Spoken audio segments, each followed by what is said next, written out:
Ouvrir le débat, je vais faire une petite synthèse très rapide de ce qu'il a dit. Donc, M. Sekak a développé son exposé en 3 volets. Le premier volet concerne l'état des lieux. Concernant l'état des lieux, il nous apprend, on le sait, mais il le réitère, que la place financière algérienne est petite, que les banques publiques dominent la place financière, que les banques privées sont marginales. Il a noté un dynamisme particulier des banques islamiques, notamment les deux, le Baraka et As-Salam. Il a noté aussi qu'il y a eu augmentation des bilans des banques, mais que cette augmentation ne profite pas à l'économie. Donc, il y a, selon lui, une mauvaise allocation des ressources. L'argent ne profite pas aux investissements, donc à l'économie. Les ressources sont allées plutôt pour combler le déficit du Trésor. Sur le deuxième volet, donc concernant la réforme du système bancaire, il a développé plusieurs axes, j'en ai retenu quelques-uns. L'amélioration de l'intermédiation financière, mais il nous dit que cette amélioration, elle va concerner dans un premier temps l'amélioration de l'intermédiation bancaire et que le marché financier, ce n'est pas pour demain. Parmi aussi les réformes préconisées, bon, avant d'abord de parler de ces réformes, il nous dit que la réforme doit être portée par les plus hautes autorités du pays. Donc, pour qu'elle réussisse, devrait être portée par les plus hautes autorités du pays. Il faut revenir à l'indépendance de la Banque centrale, donc la Banque d'Algérie. Il faut revenir à la commercialité des banques, améliorer la gouvernance des banques, arrêter les injonctions, renforcer les normes de transparence, améliorer les outils de pilotage, et puis il préconise la privatisation des deux banques CPA et BDL dont on parle déjà depuis 20 ans, on parle de leur privatisation depuis 20 ans, mais à chaque fois on avance, on recule, on tire le frein, et puis on ne sait pas encore comment ça va évoluer dans les prochaines années. Pour les évolutions réglementaires préconisées par le conférencier, il préconise en premier lieu de supprimer le contrôle d'échange, en le relâchant progressivement, bien sûr. Supprimer l'autorisation préalable d'ouvrir une agence bancaire, régler les créances en souffrance, qui causent beaucoup de problèmes aux banques. Améliorer le cadre de supervision bancaire, dynamiser la centrale des risques en l'élargissant notamment à la clientèle des banques.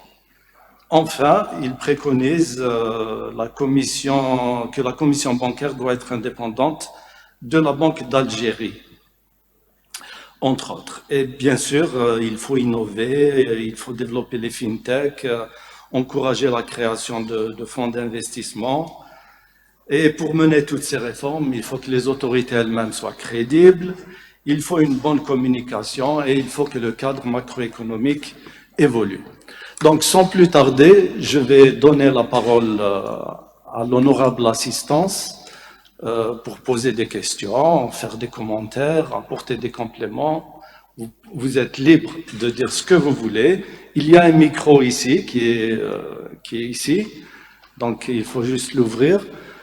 Et je vous demanderai pour les personnes qui interviendraient de d'abord se présenter et de donner leur qualité. Je m'appelle Flam Ben Flal, je suis enseignant, je suis directeur de banque, je suis doctorant, je suis masterant. Vous avez la parole. Faites le micro.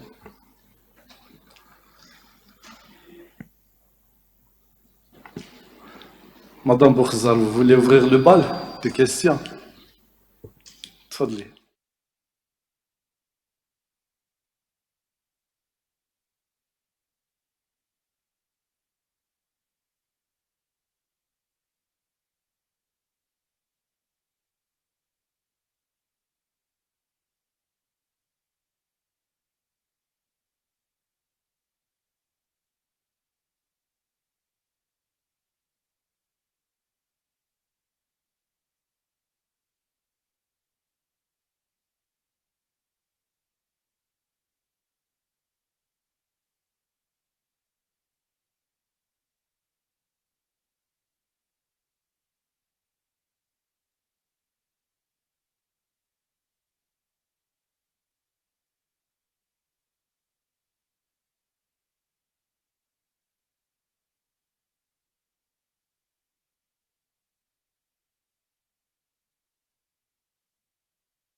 c'est des choses qui ont été imposées de l'extérieur, hein, soyons très très clairs.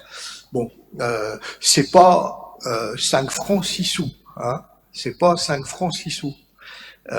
Pour votre info, je donnerai pas le montant, mais je le connais. Hein, on parle en milliards de dollars. Hein, on parle en milliards de dollars. On parle pas en 20 dinars ou 100 dinars. Hein, on parle en milliards de dollars qui ont été imposés aux banques. Bien évidemment, malgré tout ce que les différents responsables de ces structures racontent à longueur de journée à la télé, dans les journaux, etc., pour faire plaisir aux puissants de l'époque, hein, en certifiant que les taux de recouvrement sont égaux à 90%, franchement, c'est une blague, hein, c'est une grosse blague.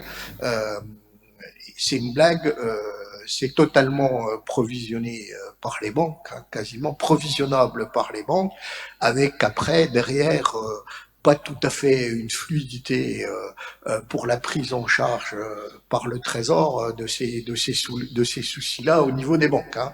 Donc on parle, mais bon, l'unité de bêtise dans notre pays, c'est pas le dinar, hein, c'est le milliard de dinars, hein, le milliard de dollars. Hein. On compte plus en millions de dinars, on compte en milliards de dollars. Hein. Alors, sur la volonté, vous avez raison, madame. C'est pour ça que j'ai dit que la structure ad hoc, qui devra gérer cette chose-là, elle ne sera ni au ministère des Finances, ni à la Banque d'Algérie.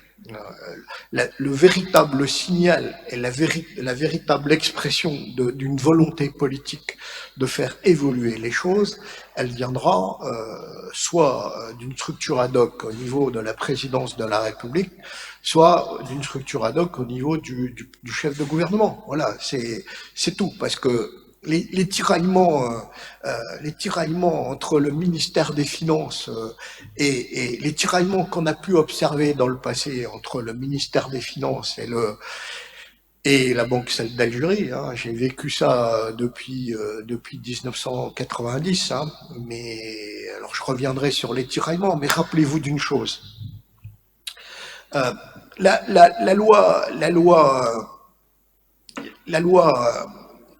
nouvelle loi bancaire et financière qui circule, elle réinstitue deux choses qui sont fondamentales. Hein.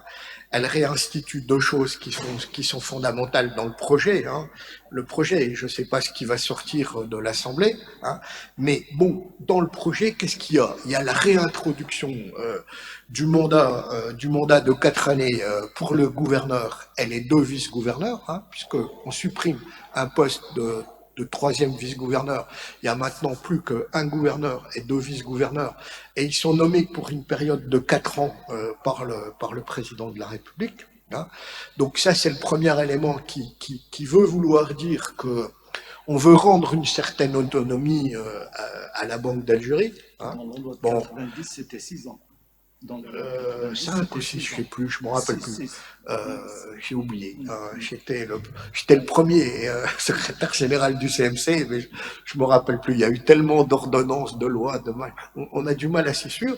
Et puis la deuxième chose qu'il y a dans la loi qui me semble intéressant, mais que je me pose quand même la question de la faisabilité de ceci, c'est qu'on revient. On est dans la loi, c'est affiché qu'on revient à une normalisation des relations avec le Trésor, hein, c'est-à-dire on revient au dispositif de la loi de 1990 en disant on revient à l'orthodoxie, c'est-à-dire que le Trésor ne pourra avoir des avances de la Banque d'Algérie que pour 10% de ses recettes de l'exercice précédent et pour une période maximum de 240 jours. Alors, bon, c'est très bien, mais un peu plus loin, on a rajouté quelque chose qui est très sympathique, sauf cas de crise exceptionnelle et imprévisible. Sauf cas de crise exceptionnelle et imprévisible. Bon, ça c'est l'ouverture à toutes les dérives. Donc, bon, et pour avoir vécu ça de l'intérieur, je peux vous dire que j'ai envie de dire deux choses. Des banques centrales indépendantes, je ne sais pas encore, je ne sais pas si ça existe encore dans le monde. D'accord? C'est-à-dire que, pour dire ça très clairement, avec le quantitative easing, avec la prise en charge, la prise en charge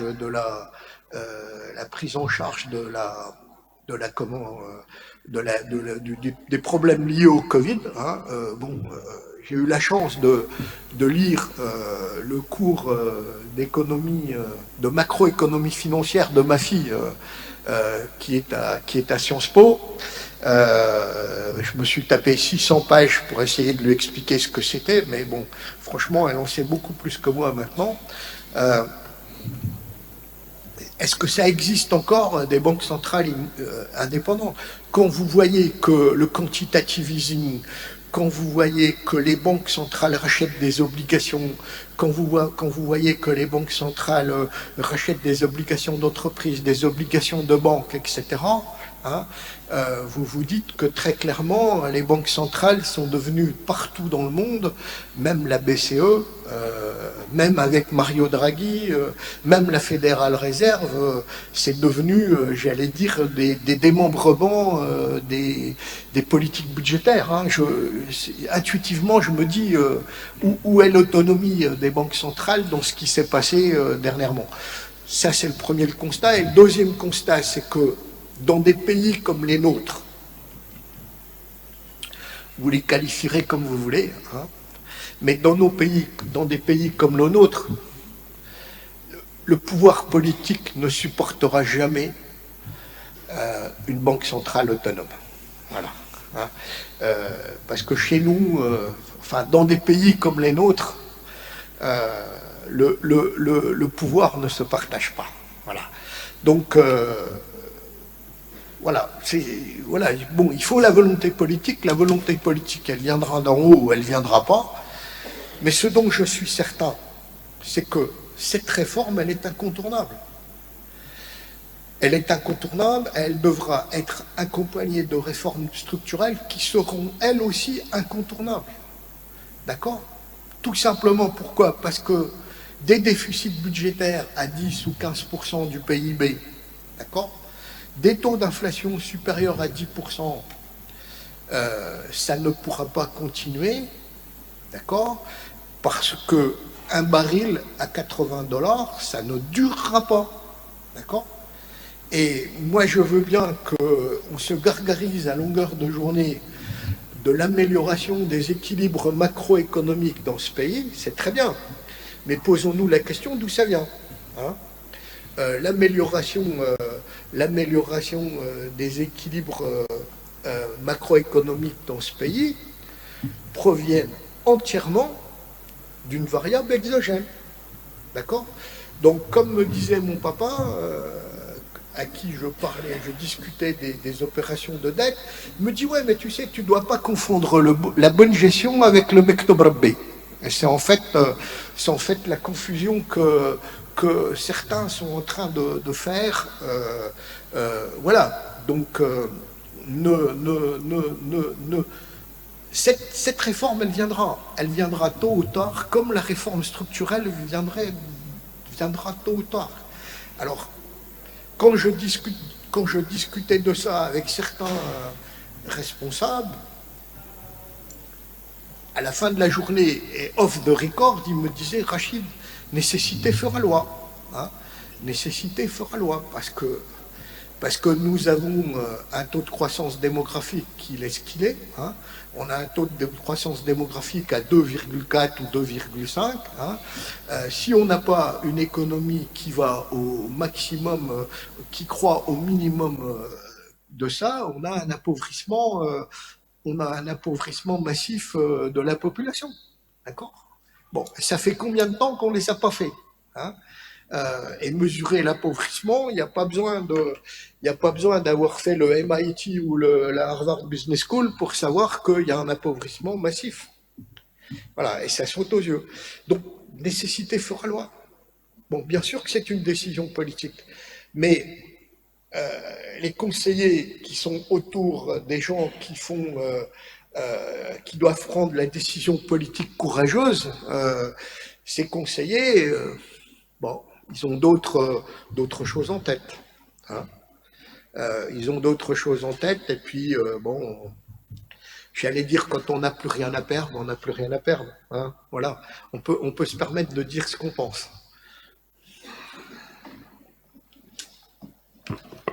Autre question? Tfadal, monsieur le doyen.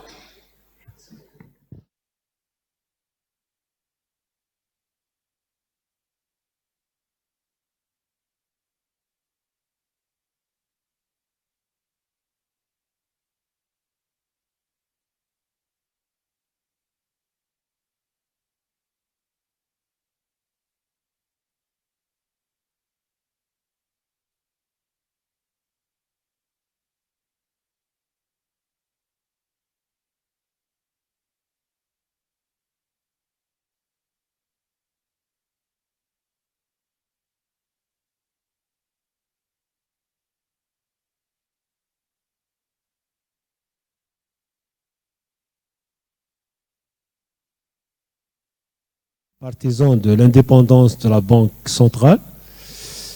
Et là, comme on le sait, tout n'est pas rose avec une telle doctrine, et surtout pour des économies aussi vulnérables comme la nôtre. Est-ce que dans la nouvelle loi en préparation, d'après vos informations, est-ce que cette clause peut revenir comme dans les années 90? Troisième et dernière question, relation secteur bancaire, secteur financier. Là aussi, dans les recommandations, on connaît l'état de la bourse d'Alger. Est-ce qu'aujourd'hui,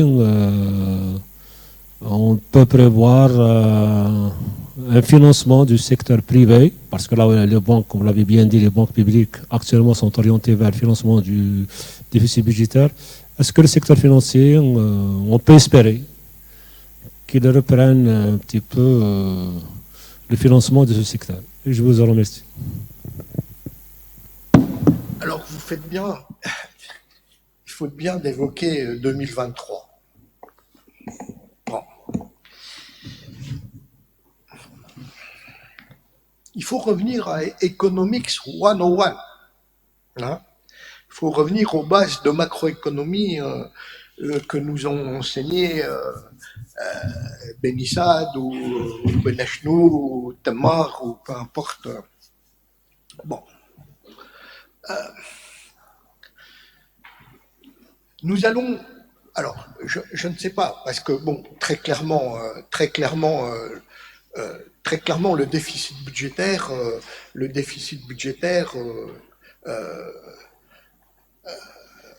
sera probablement là. Hein. Le déficit budgétaire sera probablement là, et c'est pas la mécanique de dire le prix de marché, l'alimentation du FRR. Franchement, on a du mal à s'y retrouver. Hein. Posons-nous la question, le déficit budgétaire, c'est tout simplement la différence entre ce qui rentre et ce qui sort. Hein. Moi, j'en ai rien à faire de ce qui rentre par le FRR et ce qui rentre par le Trésor. On fait la totalité. Bon, très clairement, tout le monde connaît au niveau actuel de nos dépenses publiques quel serait le taux du baril qui permettrait l'équilibre. Hein, le taux du baril qui permettrait l'équilibre du budget est très probablement aux alentours, à mon avis, supérieur à $100. Hein, supérieur à $100 pour équilibrer le budget, à mon avis, même largement supérieur. Bon, le déficit budgétaire va continuer. Le déficit budgétaire va continuer. Bon, alors pourquoi il va continuer? Pour un certain nombre de raisons. Parce que nous sommes dans un système réactif. Hein. On n'est pas dans un système, quand je dis système, Vous voyez ce que je veux dire, hein. On est dans un système réactif, on n'est pas dans un système qui cherche à être prospectif, hein. On est dans un système réactif et, avec pour finalité quoi? Avec pour finalité de durer, hein, soyons très clairs. Avec pour finalité de durer. Donc pour durer, on gère les contraintes du moment, hein, on gère les contraintes du moment, et la contrainte essentielle qui fait que c'est toujours en haut de l'agenda, c'est la stabilité sociale, hein, la stabilité sociale. Bon, la stabilité sociale, on espère l'acheter, hein, alors que ça ne marche pas de l'acheter. L'ancien président a essayé d'acheter la paix sociale, on a vu à quoi ça a mené, hein. La paix sociale, c'est pas quelque chose qui s'achète, c'est quelque chose qui se construit, hein. C'est quelque chose qui se construit dans la durée, parce que la paix sociale, à terme, la pérennité, c'est la croissance, c'est le développement, c'est la création d'emplois, etc., etc. Donc, garder la paix sociale et la politique sociale comme étant la priorité de l'action économique, hein, c'est ce qui se passe depuis des années, et ça va continuer, ça va se traduire, bien évidemment, notamment du fait de l'inflation, par des hausses démentielles, hein. Les dépenses de fonctionnement vont exploser, hein. Les dépenses de fonctionnement vont exploser, ça va se faire au détriment des dépenses d'investissement public. On pourra revenir sur les carences de l'investissement public. Donc on va avoir le déficit budgétaire. Bon, quand vous avez un déficit budgétaire, concrètement, comment vous le financez? Dites-moi comment on finance un déficit budgétaire en Algérie. Il n'y a pas 50 manières. Qui c'est qui va vous financer votre déficit budgétaire? C'est soit les banques publiques, soit le Trésor. Dites-moi qui d'autre peut financer le déficit budgétaire? D'accord? Donc, le Trésor ou les banques publiques, dans les deux cas, et je vais revenir là-dessus, ça s'appelle de la création monétaire. Voilà. Sans contrepartie. Non, la contrepartie, c'est le bonheur de ceux qui n'ont pas à s'ajuster, hein. À partir de là, la deuxième alternative que vous pourriez utiliser, notamment, ce serait l'endettement extérieur. Mais l'endettement extérieur, c'est le tabou. On n'en veut pas, hein. On n'en veut pas. Alors que depuis des années, j'explique aux autorités de ce pays que l'endettement, c'est comme le cholestérol, hein. Il y a le bon endettement et il y a le mauvais endettement, hein. Comme il y a un bon cholestérol et un mauvais cholestérol, hein. Donc, qu'est-ce qui va se passer? Si, pour une raison ou pour une autre, il y a un accroissement du déficit budgétaire, ce qui est plus que probable, que ce déficit budgétaire va s'accroître du fait, on ne sait jamais, d'une baisse des recettes fiscales provenant de la fiscalité pétrolière, il va y avoir un déficit qui va s'amplifier. Comment ça va se traduire? Ça va se traduire par une hausse de la dette publique. Mais c'est une dette publique qui a comme sous-jacent de la création de monnaie, hein. Soyons très très clairs. Alors, revenons, parce que il faut pas toujours taper sur la tête du gouvernement. D'accord? Il faut pas toujours le faire. Bon, je tape souvent, hein. Mais il faut être objectif. Regardons, parce que là,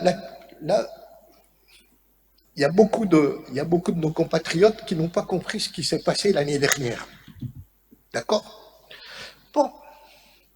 Le gouvernement, probablement suite à un conseil des ministres, a dit il faut relancer la machine.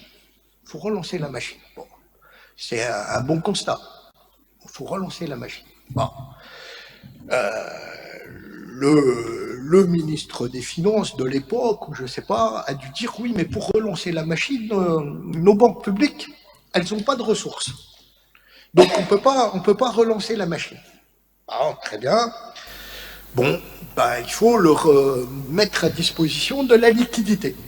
D'accord? Il faut mettre à disposition de la liquidité. Vous voyez, on est dans une logique tout à fait normale. Jusque-là, tout va bien. Qu'est-ce qui se passe? Qu'est-ce qui s'est passé? Qu'est-ce qui s'est passé? Le gouvernement a décidé de racheter les créances irrécouvrables détenues sur le secteur public par les banques publiques. D'accord? Bon. Ils ont fait un programme de 2100 milliards. 2100 milliards. On ne parle pas de 100 francs 6 sous. C'est 16 milliards de dollars. Hein, qui n'ont pas été utilisés totalement. Hein. Alors qu'est-ce qui s'est passé? Parce que c'est ça qu'il faut comprendre. C'est qu'est-ce qui s'est passé? Bon. Le Trésor a dit, je rachète les créances que vous détenez, les créances irrécouvrables, où on voit de lettres, hein, parce que il y a quelques années, on a dit à nos banques publiques, parce que moi je ne peux pas taper sur la tête des PDG des banques publiques, je ne peux pas le faire, parce que j'aurais pu être PDG d'une banque publique, j'aurais pas fait mieux qu'eux. Hein. Donc ça serait un petit peu, malhonnête de dire je sais tout, j'ai tout vu. Non. Si j'avais été PDG des banques publiques, Dieu merci, ça m'est pas arrivé, j'aurais subi la même chose qu'eux. Qu'est-ce qui s'est passé? Qu'est-ce qui s'est passé avant? On leur a dit, vous financez ceci, cela, vous financez ça à 30 ans, avec 20 ans de grâce. Hein, le rachat de Jay-Z, la SNVI, la Sonelgaz, qui est un plus sans fond, hein, etc. Vous financez ça sur 30 ans, avec 20 ans de grâce, et puis un taux fixe de 2%. Hein, parce qu'on donne des taux fixes à 2% sur 30 ans. Hein. On est un pays merveilleux. Hein. On est un pays merveilleux. Donc, bien évidemment, le bilan des banques, il est complètement déstructuré. C'est-à-dire, comme la pauvre gamine qui me dit je dois gérer la LM de la banque et j'ai pas le bilan. Bon, le bilan, on n'a pas besoin de l'étudier pour savoir qu'on est complètement déstructuré. Si on a des actifs à 30 ans et qu'on a des passifs à 2 ans, quelque part par là, on ne peut pas gérer, hein, même si on a fait les meilleures business schools du monde. Donc, face à cette situation-là et du manque de liquidité des banques publiques, le Trésor dit « je rachète les créances ». Je rachète les créances. Première étape. Je vous rachète les créances. Donc, le Trésor rachète les 2 milliards 100 millions, 2 milliards 100 millions, mais le Trésor, il dit, écoutez, moi, j'ai pas de cash. J'ai pas de cash.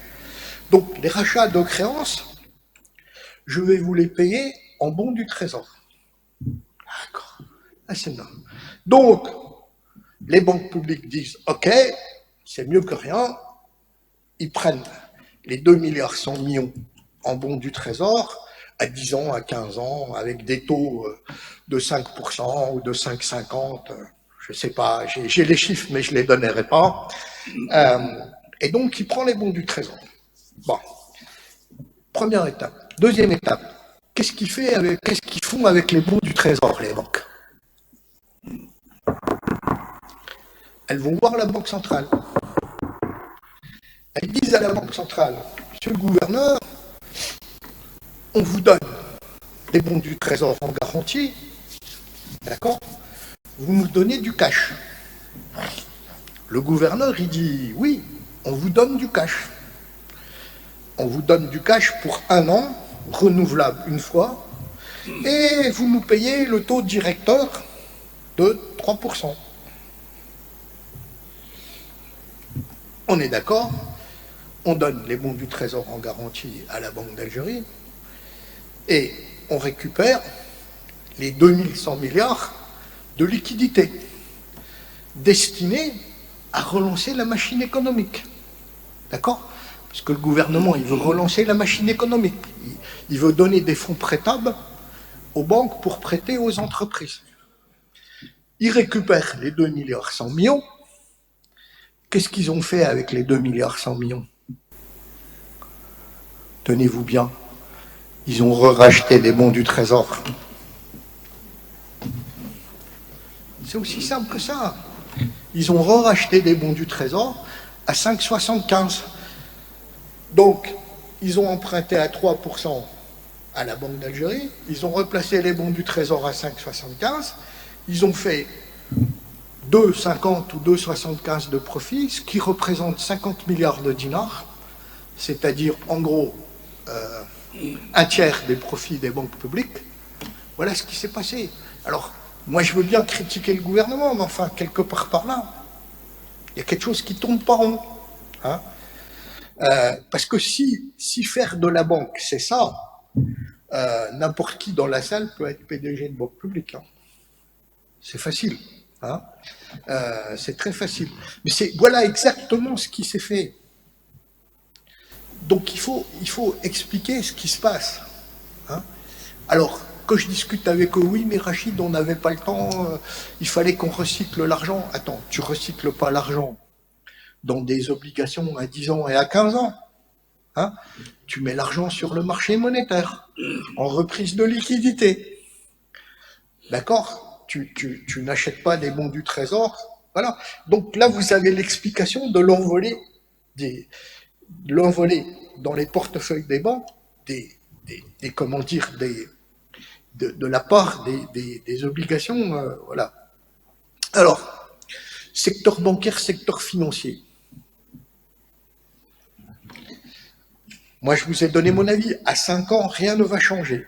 À 5 ans, rien ne va changer. C'est pour ça que je dis, focalisons-nous tout de suite sur l'intermédiation bancaire, parce que la finance directe, c'est pas demain la veille. Hein. Alors, à chaque fois que je vois mon ami Yazid à la bourse, je l'appelle Don Quichotte. Hein. Je l'appelle Don Quichotte en disant ton courage est admirable. Hein. Ton courage est admirable, j'admire ton abnégation à vendre une histoire, mais franchement, tu parles à des sourds et qui malheureusement sont pas muets. Voilà. Donc, je vois pas parce que ça renvoie à beaucoup de choses qui sont en dehors de son contrôle. Ça renvoie à la structure du secteur privé. Hein, à la structure du secteur privé, qui est un secteur privé familial, dont les règles de gouvernance sont pas très sérieuses, dont les ERP sont pas très sérieux, ils ont pas envie de partager. C'est des règles de transparence qui sont pas appréciables. Franchement, moi, je vois pas de développement significatif. Je ne vois pas. Alors. Je les vois venir. Parce qu'à un moment, dans la loi, on parle de possibilité des banques d'aller à la bourse sans une autorisation préalable de la Banque centrale. Bon. Et il y a un an et demi, on a lancé une petite rumeur comme ça, parce qu'on lance des rumeurs, hein, mais pour tester un peu le marché. On a dit, on va privatiser les banques publiques à travers la bourse. Bon, très bien. Supposons que ça se fasse. Qui c'est qui va racheter les banques publiques à la bourse? Les compagnies d'assurance publiques ou le FMI public. Voilà, donc le risque il est là. J'allais dire, est-ce qu'on a une profondeur financière pour avoir un marché financier? Franchement, j'en sais rien. Hein. Alors, on n'a pas parlé du secteur des assurances, hein, mais le secteur des assurances, il n'est pas plus efficace que les autres. Je vous renvoie au délai éventuel que vous pouvez avoir pour une simple indemnisation d'un sinistre automobile. Hein. Voilà, hein, c'est assez symptomatique de ce qui se passe. Donc voilà, moi je dis, on a une urgence, c'est le secteur bancaire. Le secteur financier, ça va demander du travail colossal. Hein. Alors bien sûr qu'il faut le faire, mais la priorité, c'est les banques. Hein. La priorité, c'est les banques. D'autres questions? Parmi les doctorants, les Est-ce qu'il mastérants, y a des doctorants qui travaillent sur le secteur bancaire? Oui, il y en a beaucoup. Où ça? Où? Allez-y. Linda. Tu as le micro ici.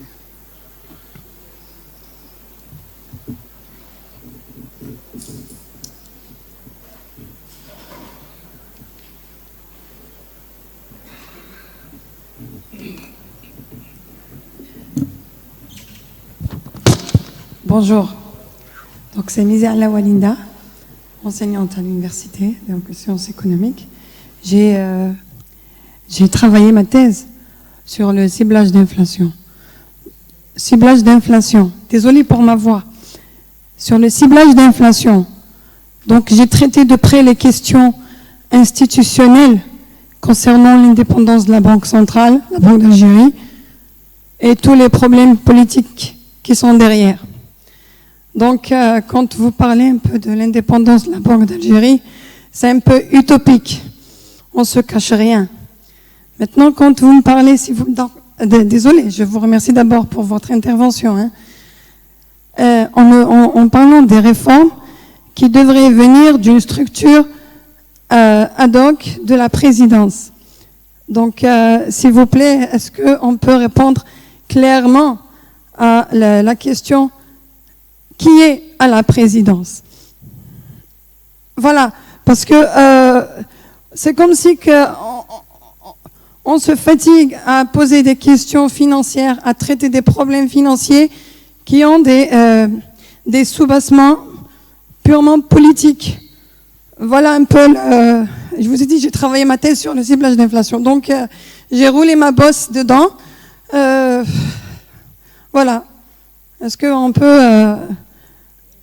qu'on peut vraiment travailler sur le sujet des réformes, ou bien de la réforme de la Banque centrale et des banques, sans traiter l'aspect politique? Et c'est dans la continuité par rapport à la privatisation des deux banques, BDL et CPA. Donc, quels sont les obstacles par rapport à cette réforme, si ce n'est pas le vide juridique et les complications liées à leur privatisation? Et je vous remercie. Bon, n'ayons pas peur. Vous savez, le problème, je termine souvent mes communications dans la presse ou sur les réseaux sociaux en disant nous sommes à la limite de la sphère politique. Bon, on peut, j'allais dire, se dire, on rentre pas dedans, hein. On rentre pas dedans. Bien évidemment, madame, que vous avez raison.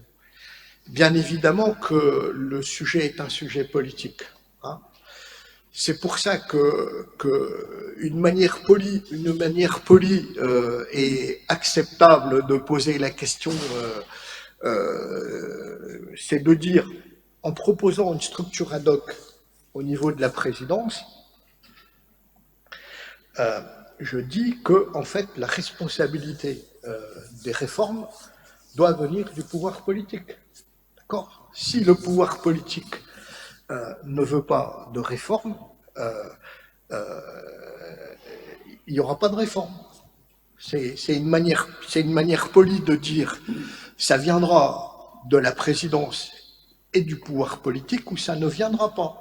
C'est-à-dire que le pouvoir politique, il n'est pas à la Banque centrale, et le pouvoir politique, il n'est pas au ministère des Finances. Hein, on peut supposer qu'il est à la présidence, hein, vous voyez. On peut supposer. Hein, si vous voulez, si vous voyez ce que je veux dire. Hein. Alors, la privatisation, pourquoi ça bloque ?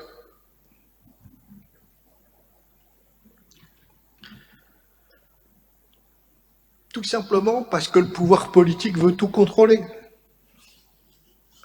Tout simplement parce que notre système de gouvernance économique est un système de gouvernance qui découle d'un système de gouvernance politique qui fait que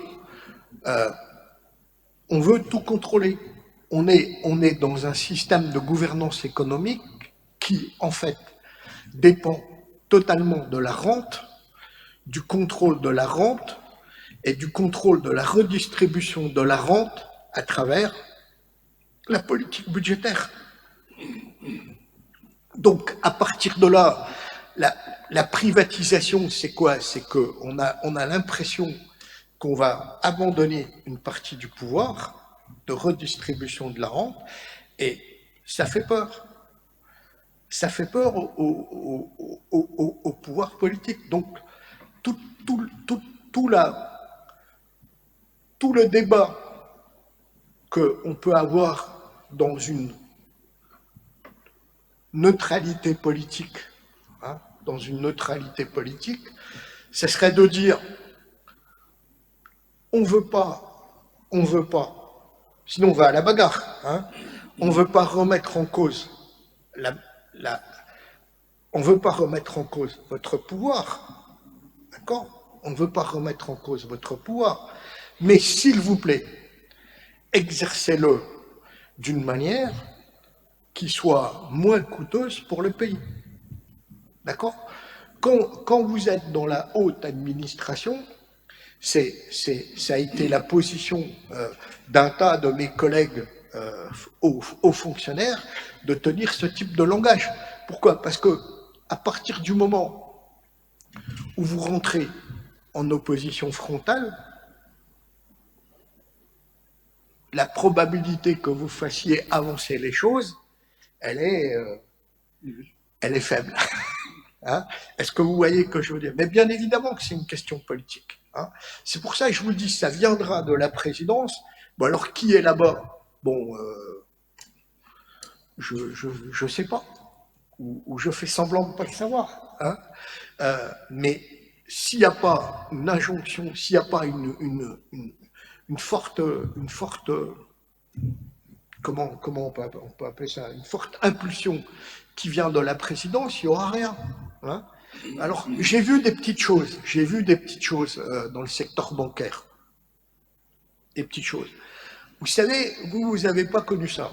Mais nous, on a connu une période, pas si lointaine, où vous aviez un chèque sur le CPA à l'Horacie. Hein, vous voyez où c'est? Vous aviez un chèque CPA à l'Horacie et vous déposez le chèque pour encaissement au CPA à la Grande Poste. C'est pas très loin. Hein. Bah, il fallait 3 semaines pour l'encaisser. Il fallait 3 semaines pour encaisser le chèque. Hein. On était le seul pays où on avait une procédure qui s'appelait un escompte de chèque. On faisait de l'escompte de chèque.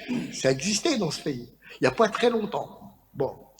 Donc, à un moment, le pouvoir politique a dit on arrête, il faut qu'on mette en place des systèmes de paiement plus efficaces. D'accord?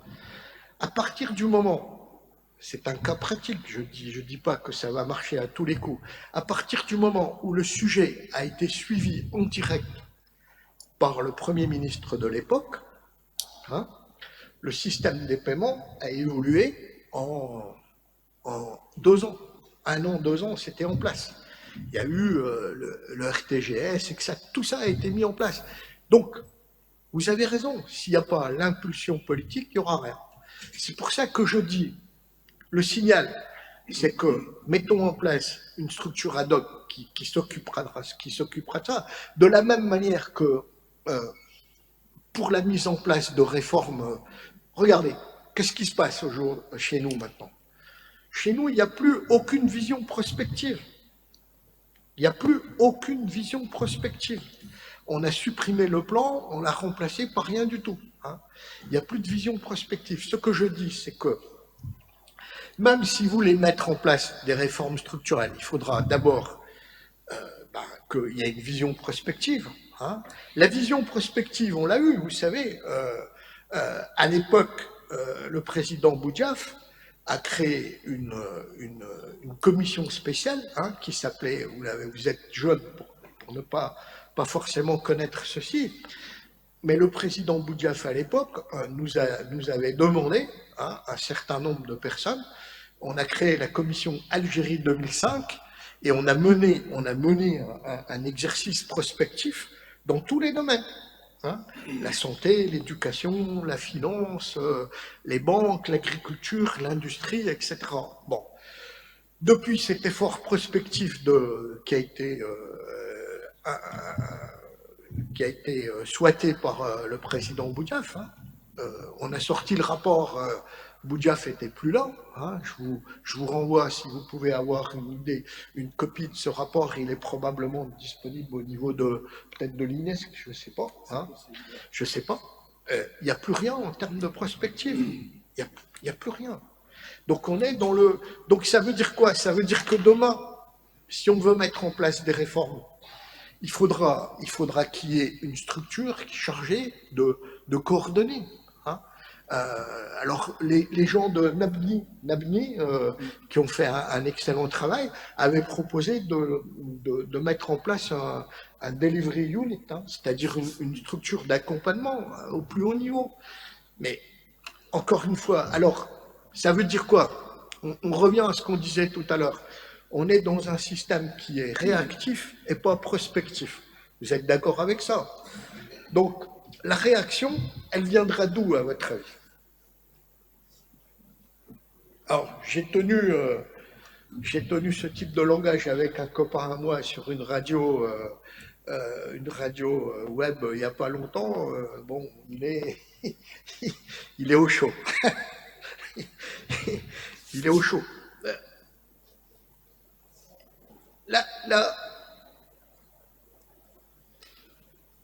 Quand vous discutez avec certains responsables, ils vous disent nécessité fera loi. Donc le réactif, il va venir d'où, à votre avis, madame? Il va venir de la contrainte extérieure. Le réactif, il va venir de la contrainte extérieure, c'est-à-dire... je n'ai jamais eu autant de liberté d'action et de liberté de penser que quand on était en situation de cessation de paiement. Hein. Franchement, les deux années où on avait des gros problèmes de paiement extérieur, franchement... on considérait beaucoup au niveau politique l'expertise, la compétence, il y avait une capacité d'écoute qui était plus grande, etc., etc. Donc je pense que la réaction, la bonne réaction viendra forcément de la contrainte extérieure. Ouais. Je suis un peu sourd, hein. C'est pas de ma faute, j'ai entendu tellement de...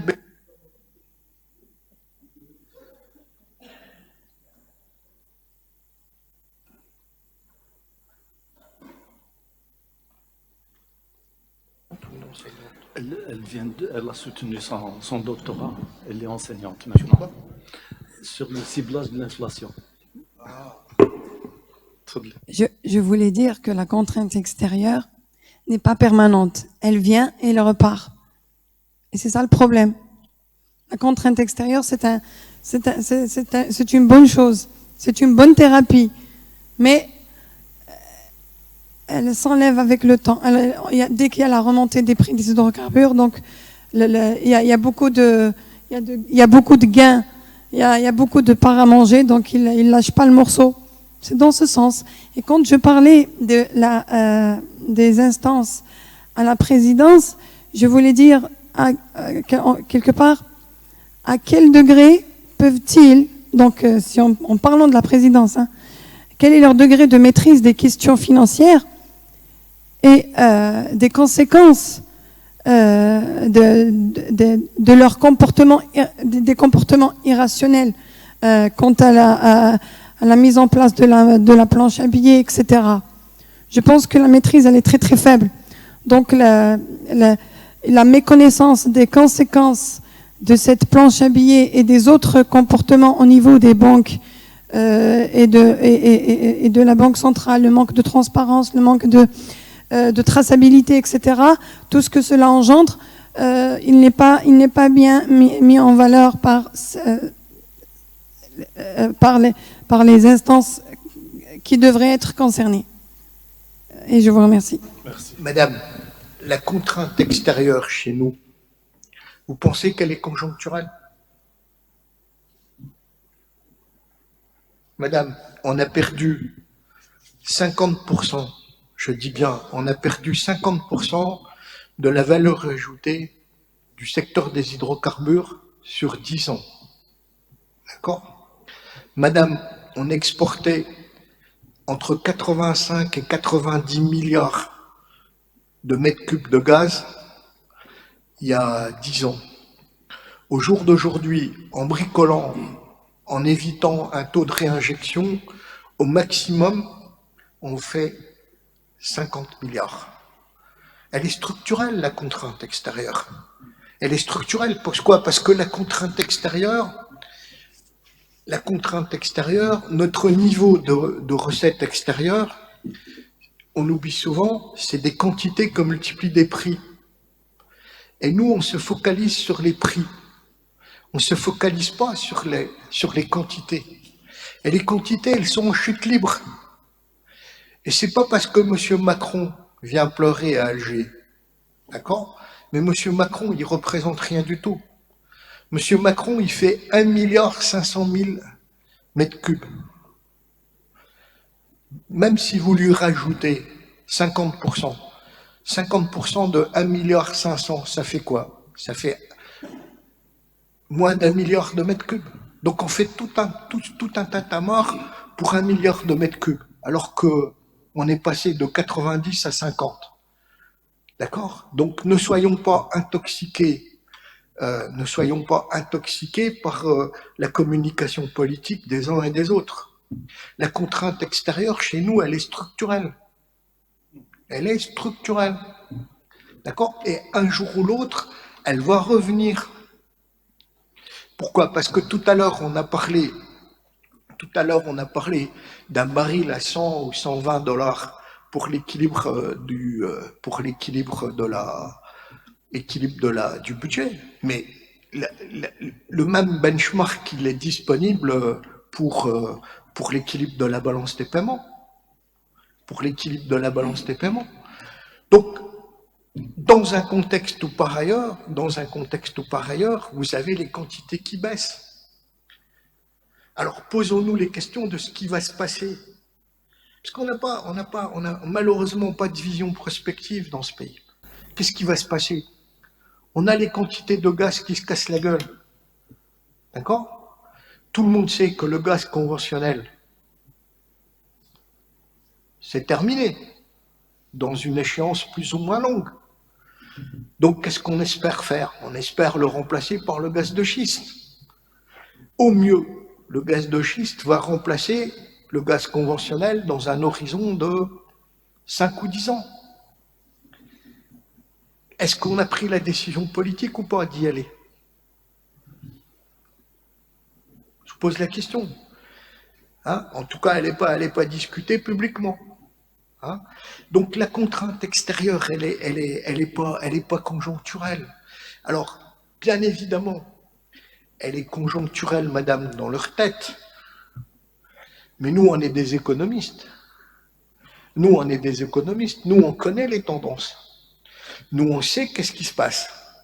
Nous, on les met en garde contre les problèmes des équilibres internes, et on les met en face des problèmes associés aux équilibres externes.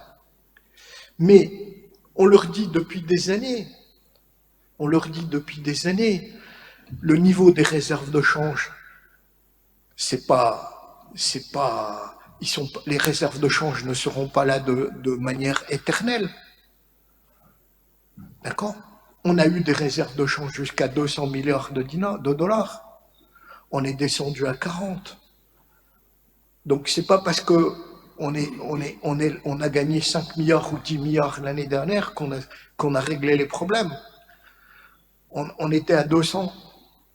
On est descendu à 40. On est à 60 au jour d'aujourd'hui. C'est pas parce les réserves de change, c'est pas éternel. Voilà. Donc, ce que je dis, c'est que oui, vous êtes dans la gestion de la contrainte du moment.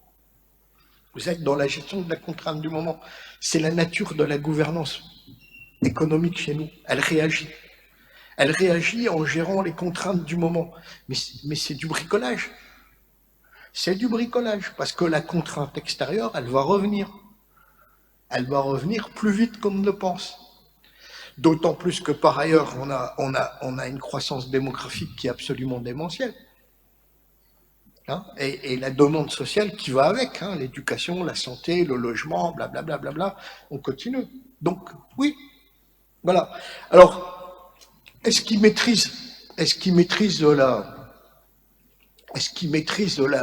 alors, vous avez dit, est-ce qu'ils maîtrisent les conséquences financières de leur politique?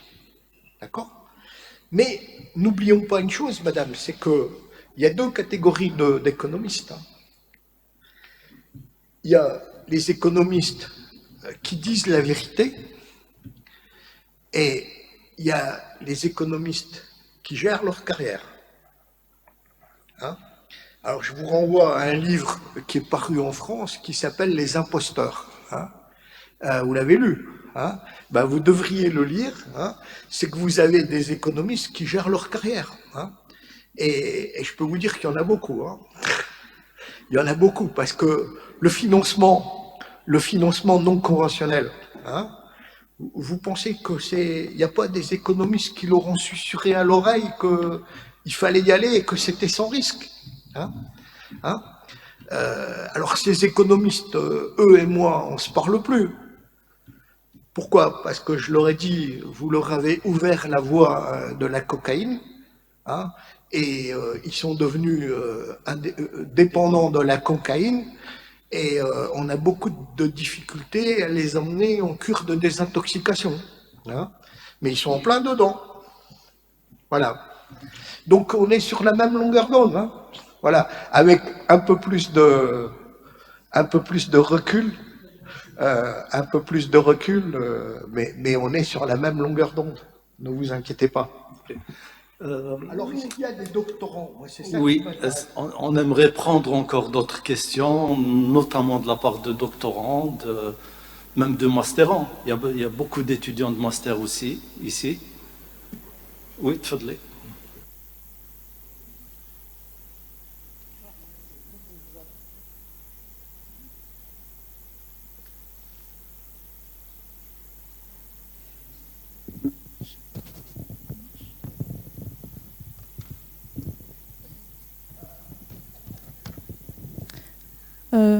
Bonjour à tous. Je me présente. Donc, c'est mademoiselle Benmouhoub Tiziri. Je suis doctorante en économie en 2e année. Et professeur Monsieur Yaissi, c'est mon directeur de thèse.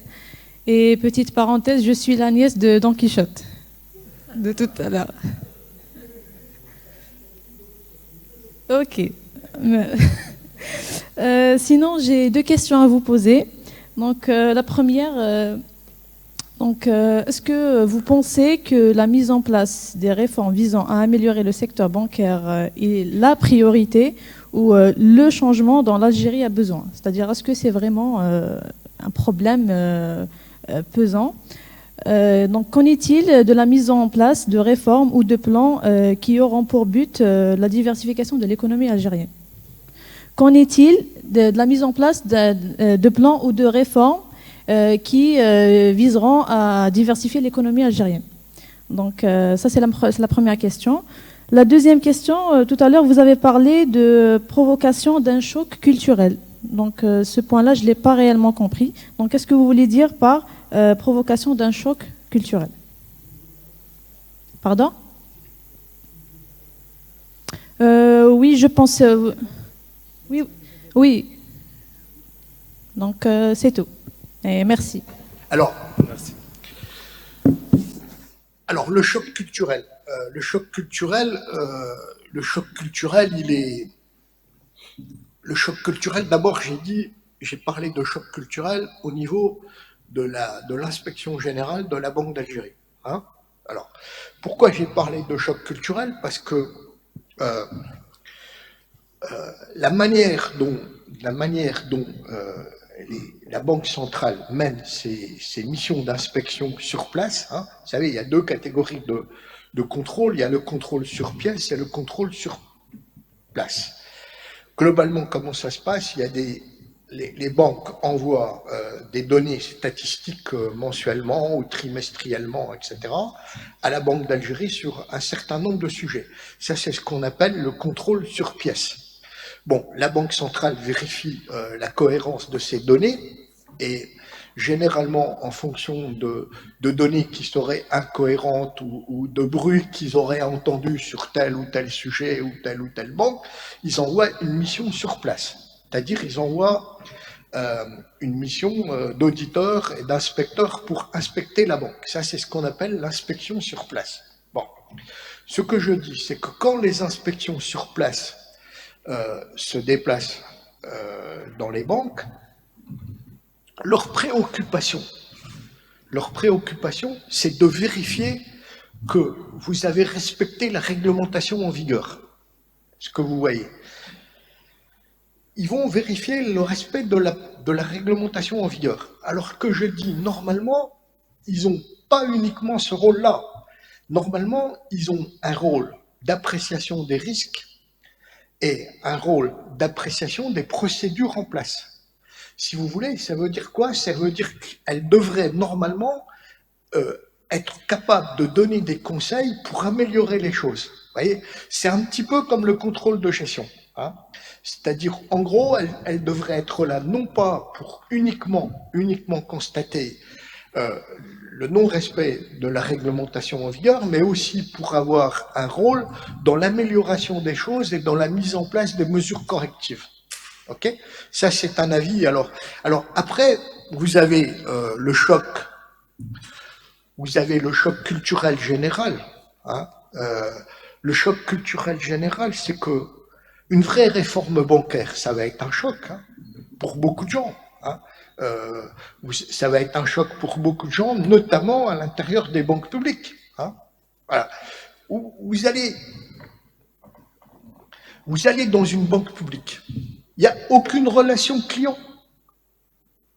D'abord, vous les voyez, moi, ça me fait mal au cœur à chaque fois que j'ai des gamins qui se contactent avec moi sur LinkedIn.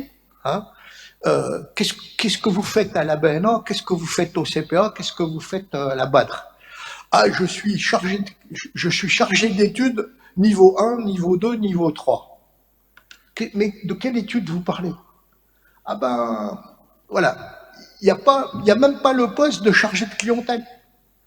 Prenez les banques publiques, ils parlent de chargé d'études niveau 1, niveau 2, niveau 3, ils ne parlent pas de chargé de clientèle. Il n'y a pas de relation client. Il n'y a pas de relation client. Donc, passer d'une administration à une organisation qui est orientée relation client, c'est un choc culturel. Il y a besoin d'un choc culturel.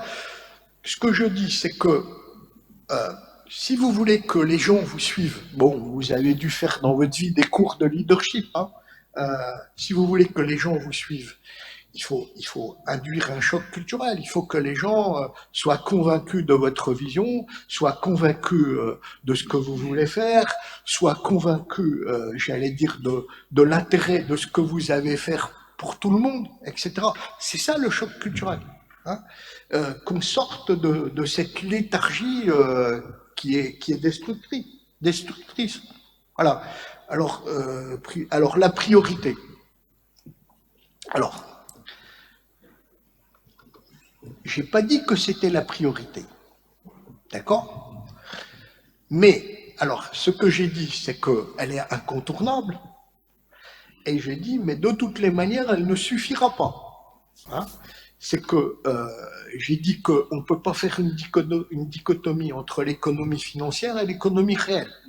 D'accord? Ça n'existe pas. Ce que j'ai dit, c'est quoi? C'est que, en fait,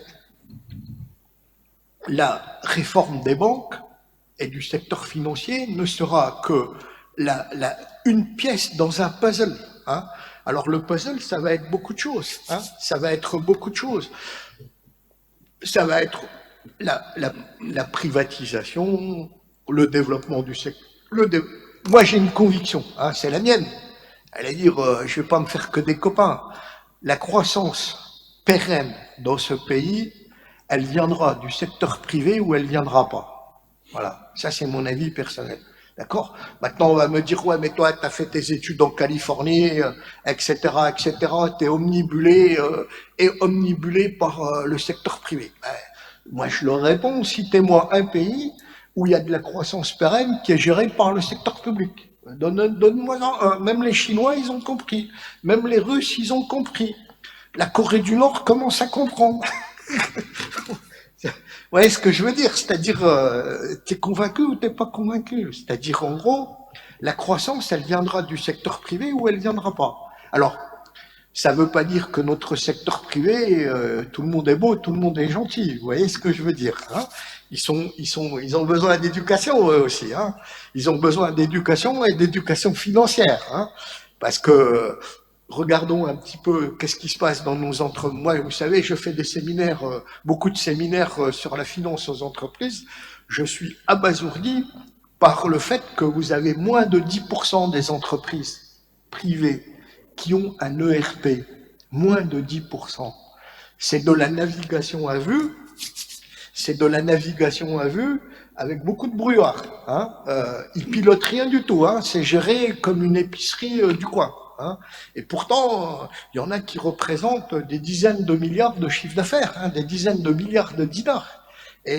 Mais pour mettre quelques millions dans un ERP, c'est comme si vous leur arrachez une dent. Hein. Voilà, hein. Donc voilà. Donc non, c'est pas la priorité. Non, c'est pas la priorité. La priorité, c'est les réformes structurelles. Mais les réformes structurelles, la réforme du secteur bancaire sera une partie du puzzle. Voilà, une partie du puzzle. Mais, bon, est-ce qu'il y en a qui ont travaillé sur l'intermédiation bancaire ici? Oui, elle-même. Vous avez travaillé là-dessus? Parce que bon, moi j'ai commencé à... Qui ça? Moi, j'ai commencé à m'intéresser à ces sujets-là. Bon, moi, j'ai pas fait de doctorat, hein, contrairement à ce que vous pensez. Hein. Vous voyez, on peut parler d'économie sans être docteur. Hein. Bon, j'ai jamais fait de doctorat parce que à un moment ou à un autre, je me suis posé des questions. Bon, d'abord, quand je suis rentré des États-Unis, assez rapidement, je me suis rendu compte qu'il fallait faire autre chose. Hein. Mais j'ai fait ma thèse de MBA à l'époque, hein, sur l'effet d'éviction. Vous voyez, déjà à l'époque. Hein. Déjà à l'époque, j'ai eu la chance de travailler avec le bras droit de Milton Friedman. Hein, vous voyez, donc vous avez devant vous un salopard de monétariste. Hein. Bon, mais je l'ai toujours été. Hein. Quand j'avais votre âge, quand j'étais étudiant en première année, deuxième année, j'étais un pur Milton Friedman. Hein. Bon, à la fin de ma vie, je suis un peu plus à gauche. Hein. Hein. Bon, mais il y en a beaucoup chez nous qui étaient à gauche qui deviennent à droite. Hein. Moi, j'ai fait le chemin inverse. Hein. Moi, j'ai fait le chemin inverse. Mais j'allais dire, j'ai fait ma thèse sur l'effet d'éviction. Hein. Avec Robert Auerbach, hein, qui était le bras droit de Milton Friedman. Alors il avait une particularité, Bob.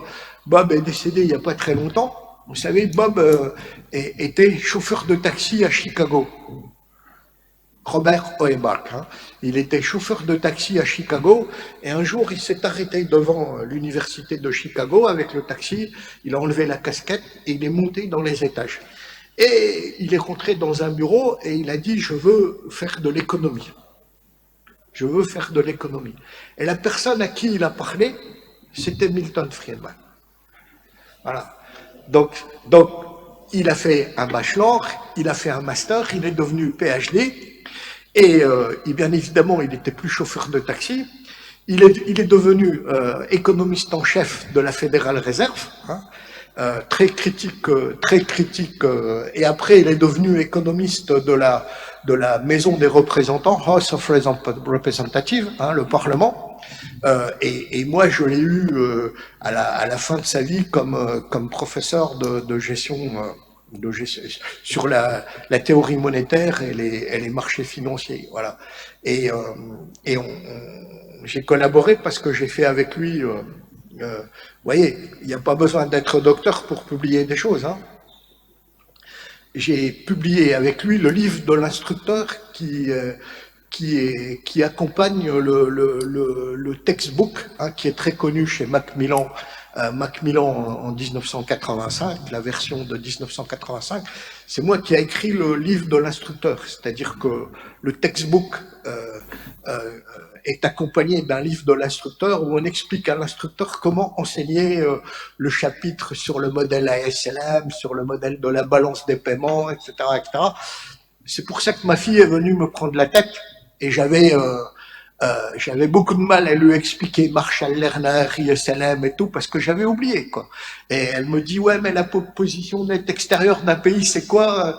Voilà, je dis, attends, moi je me rappelle plus, redonne-moi ton cours. Donc je me suis tapé le cours de 600 pages de macroéconomie financière de Sciences Po. Ce que je veux dire, c'est quoi? C'est que il faut continuer à travailler, il faut continuer à bosser. Si vous avez besoin d'infos, demandez mon mail. Moi, j'ai aucun problème à vous aider. Ah, j'ai aucun problème à vous aider. Moi, il y a un sujet qui me tient à cœur. Essayez de faire tout simplement une comparaison entre faites une comparaison factuelle, hein, entre le système bancaire marocain et le système bancaire algérien. Bon, le Maroc, c'est pas dans l'air du temps, mais vous inquiétez pas, ça va revenir. Hein. Il y a des périodes, mais simplement un simple travail d'étude. Hein. Bon, moi, je vous promets de vous donner toutes les données sur le secteur bancaire algérien. Je vous donnerai tout. Hein. Et sur le secteur bancaire marocain, je vous assure, tout est publié. Tout est publié. Vous regardez les rapports qui sont faits par la Banque centrale du Maghreb. Il n'y a pas longtemps, j'ai fait une déclaration. J'étais jaloux. Hein. J'étais jaloux en disant c'est pas possible. Si j'avais ça, je comprendrais mieux les choses, etc. Donc faites des choses simples, des comparaisons, etc., etc. Bon, depuis que Mohamed Laksassi avait quitté la Banque centrale, il n'y avait plus rien. Hein, on publiait plus rien parce que bon, on a nommé des gouverneurs qui avaient le niveau du BEM, hein, en gros, hein, ouais, BEM. Je sais pas s'ils avaient le BEM à l'époque. Hein. Il y en a un, je suis pas sûr qu'il avait. Hein. Voilà, mais bon, il est plus là, il est là où il fallait qu'il soit. Hein. Donc voilà. Maintenant, la Banque centrale, apparemment. Ils reproduisent, ils ont fait une très bonne étude sur l'inflation, vous l'avez lu, ils viennent de la sortir. Bon, il y a quelques chercheurs au niveau de la Banque centrale qui viennent d'arriver, hein, je vous donnerai les noms, hein, qui sont bien formés, qui sont des PhD solides, hein, la Banque centrale me donne l'impression d'avoir repris la publication des données. Hein. Donc, allez sur le site de la Banque d'Algérie, regardez les rapports, normalement le rapport 2020, le rapport 2021 qui vient de sortir, franchement, c'est une mine d'or. Hein. Donc, on ne peut plus dire que pendant 4-5 ans, on n'a rien eu, je suis d'accord avec vous. Hein. Bon, c'est pour ça qu'on était obligé d'aller chercher les informations directement dans les banques, hein. Mais la Banque centrale a l'air d'avoir repris l'attitude qui était la sienne jusqu'en 2016-2017.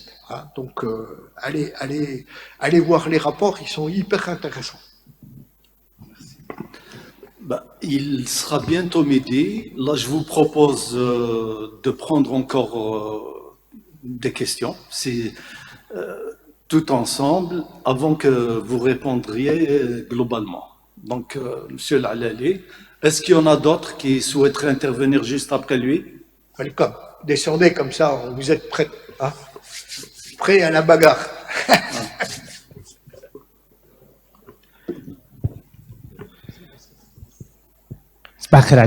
Bonjour autant que tout le monde. Donc c'est Monsieur Lalali, donc enseignant à la faculté des sciences économiques. Je reviens à la question donc des réformes bancaires. Bon, la question des réformes bancaires, j'ai beaucoup travaillé sur cette question-là. Là, peut-être plus de 20 ans Moi, je travaille encore sur la question. Je me rappelle très bien, j'étais jeune, j'étais étudiant. On me parlait déjà des réformes bancaires déjà au début des années 90. Professeur Yaïs était notre enseignant à l'époque. Il nous parlait donc de la loi sur la monnaie, le crédit, les réformes, etc. Mais malheureusement, donc, plus d'un quart, 30 ans après, on parle encore des réformes, de la nécessité des réformes, etc. Moi, ce que je vais peut-être tirer comme conclusion de toute votre intervention, c'est-à-dire que jusqu'à présent, on n'a pas encore commencé les réformes. À ce qu'on peut dire qu'en Algérie, donc peut-être, on dit souvent que peut-être le secteur bancaire est l'unique secteur qui n'a pas encore, parce qu'on dit souvent des réformes inachevées, mais je pense qu'on n'a même pas encore commencé de vraies réformes. C'est vrai. On a beaucoup travaillé, on a réformé, on revient, mais le problème qui se pose, donc, c'est le fait que à chaque fois qu'on réforme, quelques années après, on revient sur les réformes, on remet en cause les réformes, donc de nouvelles réformes, ainsi de suite. Donc, en fin de compte, le chantier est toujours donc on est toujours sur des réformes, mais la vraie réforme, comme vous venez de le dire justement, n'a pas encore commencé. Donc, je vais vous dire, regardez, attendez, je vous lis quelque chose. Comment je commence mon papier? Il est de tradition, en temps de crise, de revoir émerger, comme un serpent de mer, la lancinante question de la réforme bancaire ou du système financier en Algérie. Il serait tentant d'en faire l'historique et d'évoquer les avatars de cette Arlésienne qui ne s'est jamais présentée sur la scène. Très bien. Donc, la première question, deux petites questions. Donc, je reviens toujours, vous avez parlé tout à l'heure de la privatisation. Donc, vous êtes partisan de la privatisation des banques publiques. Moi, peut-être, je vais aller plus loin, puisque c'est un point que vous n'avez pas beaucoup évoqué, c'est celui de l'ouverture du marché bancaire aux opérateurs économiques privés. C'est-à-dire, c'est la création, en termes de la création de banques privée algérienne, nationale. Donc, c'est vrai, depuis la faillite, la liquidation de la banque El Khalifa, aucune banque privée n'est autorisée, n'est créée en Algérie. Est-ce que vous ne pensez pas que, puisque c'est un axe que vous avez développé dans votre présentation tout à l'heure, vous avez parlé des évolutions réglementaires. Ne vous pensez pas que peut-être les conditions de création de banques, notamment en matière donc de délivrance d'agréments aux banques, d'agréments donc de banques privées nationales, les conditions sont exagérées, notamment en matière du capital minimum. La deuxième question, puisque vous avez beaucoup parlé de priorité, la priorité, moi je parle peut-être un autre point. Vous avez parlé de la relation donc banque publique, trésor public, etc. Mais un autre point peut-être très important, puisque vous avez parlé tout à l'heure de l'intermédiation financière, de développer le volet donc banque entreprise. Parlons toujours de la question des réformes. On dit souvent pour avoir un secteur bancaire développé, il faut d'abord avoir une clientèle développée, des entreprises, un secteur productif développé. Mais de l'autre côté aussi, on dit pour avoir un secteur, puisque vous êtes partisan donc de la nécessité d'avoir un secteur privé. Donc, pour avoir un secteur productif privé, il est important d'avoir un accompagnement financier, donc un secteur bancaire développé. Donc, par rapport à cette problématique-là, qu'est-ce qu'il faut... D'où il faut commencer d'abord? Faut-il d'abord avoir des entreprises développées pour accompagner, pour avoir un secteur bancaire, ou inversement, le contraire? si vous voulez. Merci. Ça- Avant de répondre, on va prendre toutes les questions parce qu'on va conclure après. Allez-y, madame. Note les questions, tu vas répondre globalement. Bonjour à Il est tous. presque midi. Alors, c'est Tfadli. Madame Helwan, enseignant-chercheur à la faculté d'économie. Moi, je vais me pencher sur la première partie, donc état des lieux. On a toujours entendu, donc d'un côté, les ressources qui augmentent, de l'autre côté, la part des crédits octroyés qui baisse. Vous avez aussi signalé que la part des banques dans le financement des entreprises privées, ils ne représentent rien du tout par rapport à leur financement du secteur public. Et l'analyse qu'on a l'habitude de donner, c'est toujours que les banques ne financent pas le secteur privé. Moi, la question qui me vient à l'esprit à chaque fois que je vois un type d'analyse de sorte, pourquoi on ne se pose pas la question du sens inverse? Est-ce que c'est le secteur privé? Quand on parle du financement du secteur privé, on se base sur les PME. Est-ce qu'on n'a pas un secteur privé qui a la volonté d'aller chercher des ressources auprès des banques? Voilà, c'est donc ma question. Ou bien, est-ce que les projets qui sont proposés pour financement au niveau des banques, est-ce que vraiment ce ne sont pas des projets qui ne sont pas, qui font pas lieu, voilà, qui ne sont pas solvables, qui n'ont pas lieu à des financements? Merci à vous. Merci. Tfadli.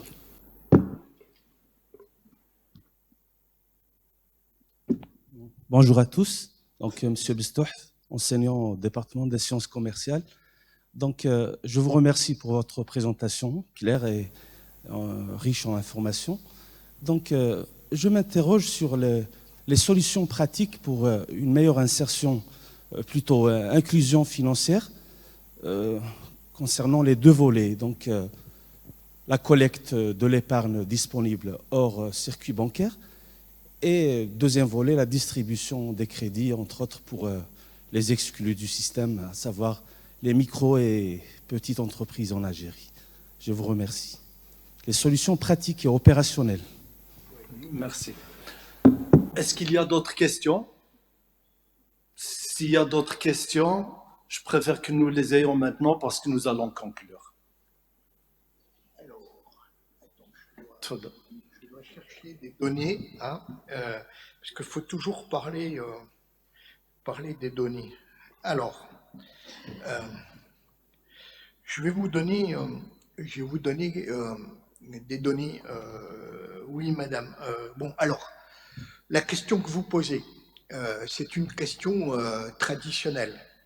Est-ce que les insuffisances observées dans le financement du secteur privé, c'est le résultat d'une réticence trop...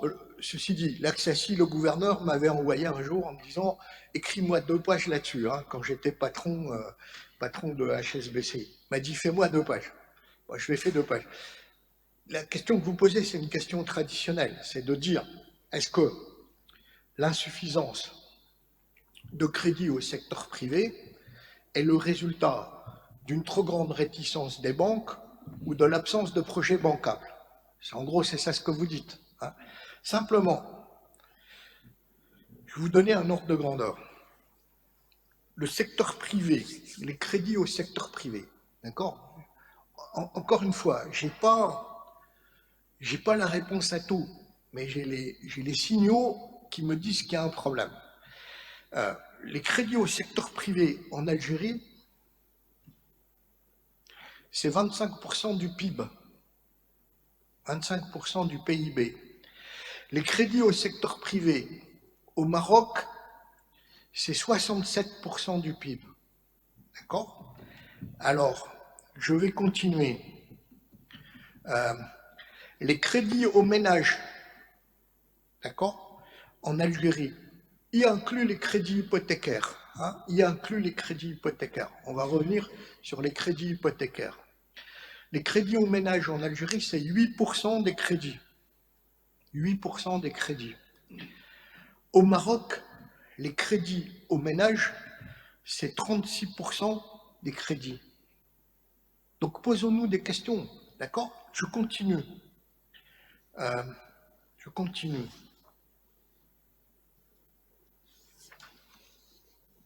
sur les crédits hypothécaires, parce que là, je vais revenir à la question de monsieur.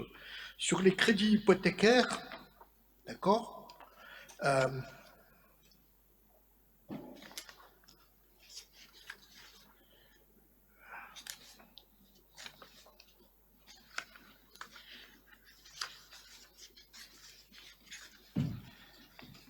très important.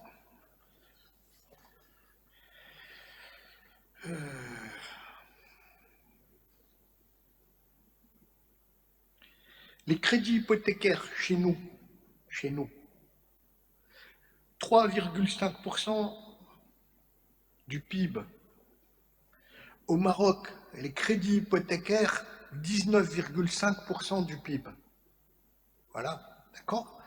Alors là, ça me permet d'intervenir sur le dernier intervenant, les solutions.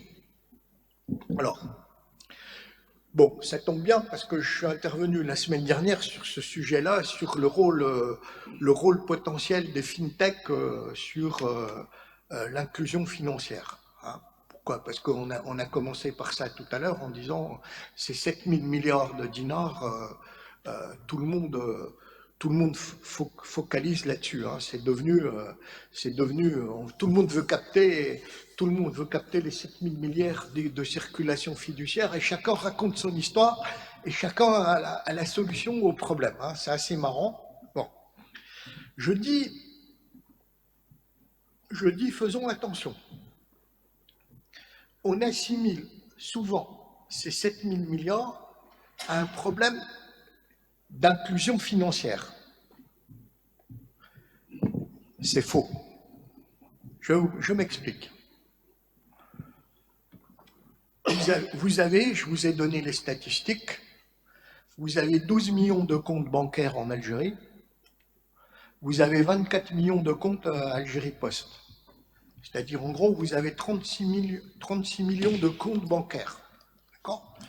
Donc, effectivement, il y a une partie de la population qui n'est pas bancarisée parce que on les connaît, c'est les exclus, hein, c'est les chômeurs, bien que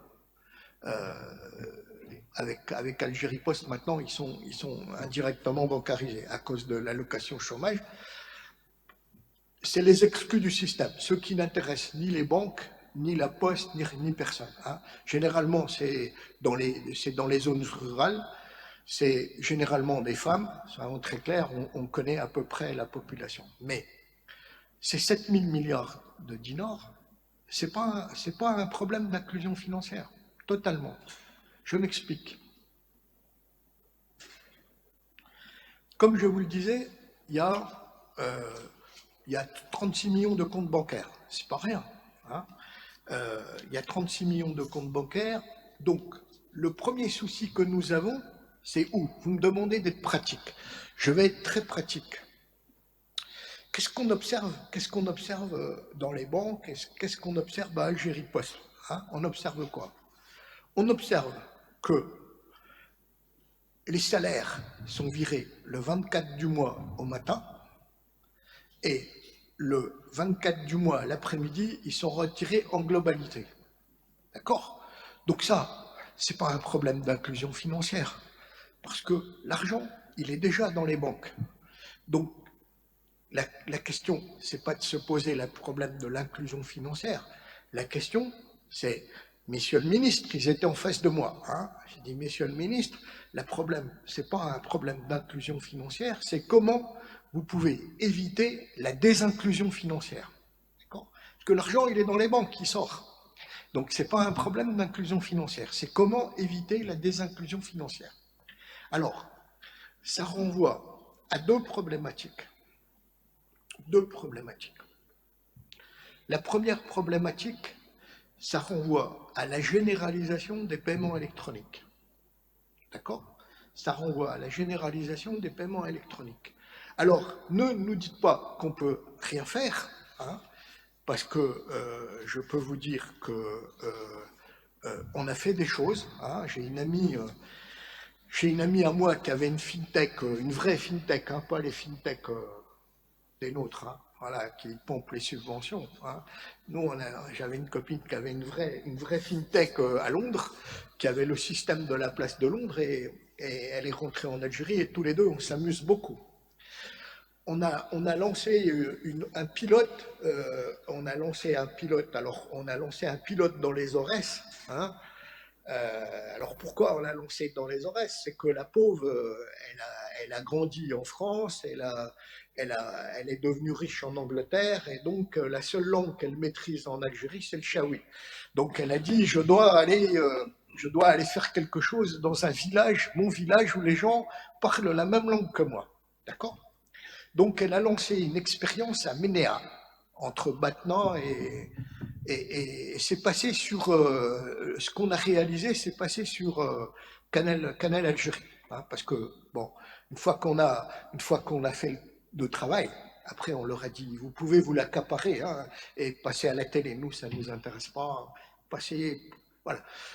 Donc on a essayé de montrer que les paiements électroniques ça marche, d'accord, que les paiements électroniques ça marche et ça peut marcher. Je vous donne un exemple. Des petites choses qu'on a fait. Bon, j'avais de la chance, c'est que le directeur général de Algérie Post, c'est un ancien de la Banque centrale. Alors, on a une très forte solidarité, et on n'a jamais travaillé ensemble, mais le simple fait que tous les deux, on était des anciens, il y a une convivialité naturelle. Hein. Donc, je lui ai dit, on veut faire quelque chose. Il m'a dit quoi? Je lui ai dit, on veut faire un pilote dans les Aurès. On a fait le pilote. On est allé là-bas. Des choses très simples. Chaque dimanche matin, il y avait 100 personnes devant la poste de Ménéa. Pourquoi il y avait 100 personnes? Tout simplement parce que ces gens-là, ils voulaient avoir leur solde au CCP. On leur a montré qu'ils pouvaient avoir leur solde avec Barry Mode sur leur téléphone. Ils vont plus à la poste, 100 personnes. D'accord? Après, on leur a montré à travers des vidéos que le papa, il donnait du flexi à sa fille, à son épouse, à travers son téléphone. Et on fait intervenir la petite chez Jay-Z. On a montré qu'il pouvait donner à travers une vidéo du flexi à sa petite fille chez Ouridou. D'accord? Maintenant, il se donne du flexi à travers l'application de Barry-Mode. OK. Avant, les factures de Sonelgaz, ça se passait comment? Le type, il arrivait à la poste, il retirait le cash, d'accord? Avec le truc, il allait au guichet, il payait la facture Sonelgaz. Ça prenait 8 minutes. 8 minutes par opération. Il y a 2000 factures Sonelgaz à régler tous les 2 mois. D'accord? On a introduit le scanner. D'accord? Il y a un scan du QR code de la Sonelgaz. Maintenant, ça prend 1 minute pour le paiement, etc., etc., etc. D'accord? Donc, qu'on ne nous dise pas que les paiements électroniques, ça ne marche pas. D'accord? Alors, vous allez me dire, il y a la fraude fiscale. OK, d'accord. Monsieur le ministre des Finances, on a fait une vidéo, vous pouvez la voir sur les réseaux sociaux, avec une supérette à Ménéa. D'accord? Bon. Monsieur le ministre des Finances, d'accord? La plupart des petits commerçants et des supérettes, ils sont à l'impôt forfaitaire unique. D'accord? Ils sont à l'IFU. Ça veut dire qu'ils ne payent rien. Donc, ayez le courage de dire, à raison de 2 millions de dinars ou 3 millions de dinars annuels, de facto, on accepte que ces paiements électroniques qui arrivent dans les comptes bancaires, hein, soient pas inclus dans l'assiette de l'IFU. D'accord? De toutes les manières, vous touchez rien là-dessus, ils ne les payent pas. Donc ça ne va rien changer. Hein? Donc vous avez, première problématique concrète, c'est que pour régler ce problème de désinclusion financière, vous avez, pour la population qui est bancarisée, vous avez la mise en œuvre des paiements électroniques, c'est très facile à faire. La deuxième chose, pour ces gens qui sont bancarisés, faites preuve d'un petit peu d'intelligence, c'est ce que je leur dis. Je leur dis l'incitation à l'épargne dans ce pays. L'incitation à l'épargne. Quel est la principale incitation à l'épargne pour les Algériens? C'est quoi? C'est l'accès au logement. C'est l'accès au logement. L'Algérien est prêt d'épargner pour accéder au logement. Or, qu'est-ce que vous avez fait, vous? Vous avez supprimé le lien qui existait entre l'acte d'épargner et l'accès au logement. Vous l'avez enlevé. Ça fait 20 ans. Maintenant, pour accéder au logement, on n'a plus besoin d'épargner. C'est un truc de fou. Mettez en place, on ne va pas réinventer le fil à couper le beurre, mettez en place des histoires de plans d'épargne logement, de compte épargne logement, et démontrer que ça marche, et vous allez voir si les gens ne vont pas laisser l'argent à la banque. D'accord? Donc ça veut dire quoi? Ça veut dire que arrêtons de financer le logement comme on le finance à l'heure actuelle. À l'heure actuelle, le financement du logement coûte 650 milliards de dinars annuels. 98% des ressources de la CNL proviennent du Trésor. C'est l'État qui finance le logement. C'est pas normal. Et l'État ne pourra plus financer le logement. Un jour ou l'autre, ça va... Alors, bon, encore une fois, ils ont vu un vrai problème, mais ils ont proposé une mauvaise solution, la création d'une banque de l'habitat. Voilà, bon, ça ne va pas marcher, mais enfin bon, on leur a dit. On leur a dit que ça n'allait pas marcher pour un certain nombre de raisons. Que le problème, c'était la collecte de l'épargne et non pas la création d'une banque. Et que pour collecter l'épargne, on disposait de 1300 agences qui existaient déjà, qu'on n'avait pas besoin d'en créer une autre. Donc on a ce type de problème. Maintenant, le deuxième problème, c'est pour les gens qui sont non bancarisés. Pour les gens qui sont non bancarisés, qu'est-ce qu'on peut faire pour qu'il y ait là une inclusion financière? Eh bien, tout simplement, la création de la monnaie électronique. Alors ça, ils vont le faire. Ça, ils vont le faire. Je vous renvoie à un débat qui existe sur YouTube qu'on a tenu en février 2022. L'année dernière, on a tenu une journée d'études à Alger avec les gens des Nations Unies et Caire sur la monnaie électronique. La monnaie électronique, ça va se faire dans la nouvelle loi, la nouvelle loi bancaire. Alors, ça veut dire quoi? Ça veut dire qu'il va y avoir la création de PSP, de sociétés de services de paiement. Il va y avoir la création de PSP. Maintenant, je me méfie toujours des textes réglementaires, parce que pour votre information, le principal moyen de financer la PME dans le monde, c'est quoi? Partout dans le monde, elle se finance comment, la PME? Elle se finance par le factoring. En Europe, le financement de la PME, c'est le factoring. Le problème de la PME dans le monde, c'est le financement du BFR. Chez nous, qu'est-ce qu'on a fait? On a introduit le factoring en 1995 par un texte, un arrêté du ministère des Finances. Cet arrêté du ministère des Finances, on n'a jamais vu les textes d'application depuis 1995. 2005, 2015, ça fait 26 ans, 27 ans. D'accord?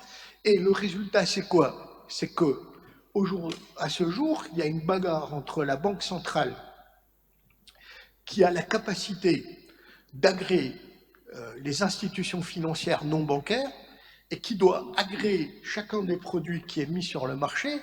Donc même si vous avez MLA, parce que généralement le factoring et le leasing, ça va ensemble. MLA a la capacité immédiate de développer le factoring en Algérie, comme ils le font par ailleurs en Tunisie, mais quand ils demandent l'agrément pour l'activité de factoring en même temps que l'activité leasing, la Banque centrale a mis 1 an pour lui dire on ne peut pas te le donner, il faut aller le demander au ministère des Finances. est-ce que c'est difficile au gouverneur et au ministre des Finances de se mettre autour de la table 2 minutes pour dire, OK, on transfère, ça prend 2 lignes dans le journal officiel, on transfère l'autorité de régulation du leasing à la Banque d'Algérie. Et vous aurez du factoring, qui est l'élément essentiel du financement de la PME. Tout le monde parle du financement de la PME, mais le financement de la PME, c'est quoi? C'est quoi le financement de la PME? C'est du factoring. À 80% partout dans le monde, la PME, c'est la mobilisation de la créance née. C'est le produit phare. Chez nous, ça a été créé. Donc, tout ça pour revenir en disant, OK, dans la mouture, il y a la création des banques digitales, il y a la création des PSP, il y a la création des bureaux de change. Je ne m'exprimais pas là-dessus parce que c'est trop chaud. Il y a les banques d'affaires, il y a les intermédiaires de courtage, etc., etc. C'est pour ça que je vous dis, quand je vois ça, la monnaie électronique, ils vont la créer. Mais je dis, je suis excessivement prudent sur le sujet. Ça va permettre l'intégration, si c'est bien fait, d'une partie de la population non bancarisée, notamment dans les zones rurales. Hein. Alors, il y avait une dame, ah oui, c'est où? Il y a une dame qui a parlé. Madame, il y a l'ONSEJ, mais pourquoi il n'y a pas du microcrédit d'initiative privée? Pourquoi il n'y a pas du microcrédit d'initiative privée? Pourquoi les gros privés n'ont pas créé des boîtes de microcrédit? Voilà, on tape sur le gouvernement, mais ces gens-là, ils ont fait des milliards. Ils ont fait des milliards. Alors, c'est des grands patriotes, hein, mais quand il s'agit de leur compte bancaire, hein, c'est tous des grands capitaines d'industrie, etc. Mais quand on les regarde dans la réalité, il n'y a pas grand-chose. Alors, il y a un monsieur qui a posé la question du privé dans les banques. Il n'y a plus de problème. Il n'y a plus de problème maintenant pour la création de banques privées totalement locales. Il n'y en a plus. Comme la règle du 51-49, elle est abrogée dans le projet de loi, le nouveau projet de loi. La règle est abrogée. Bon, effectivement, vous avez raison, oui et non. Hein, c'est-à-dire, en gros, effectivement, le capital minimal pour une banque à 20 milliards, ça fait beaucoup d'argent. Et le capital minimal à 6,5 milliards pour une institution bancaire non financière, ça fait beaucoup d'argent. Mais bon, ils ont abrogé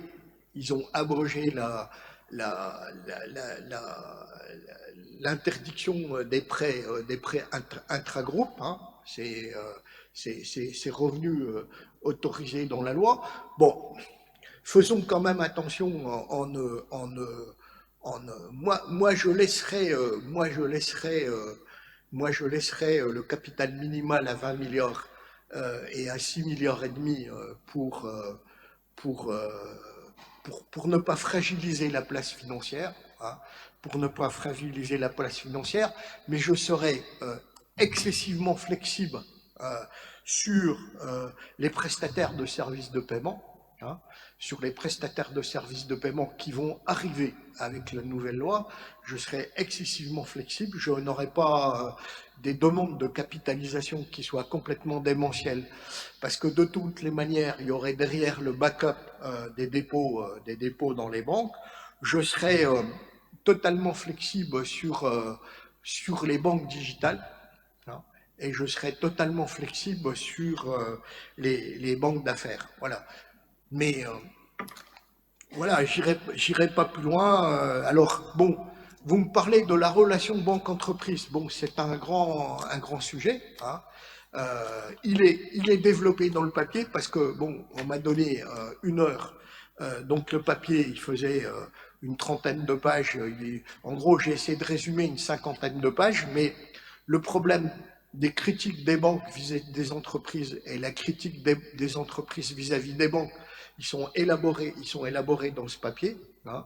Donc, allez récupérer tout ça, tout comme il y a la note sur les nouvelles dispositions.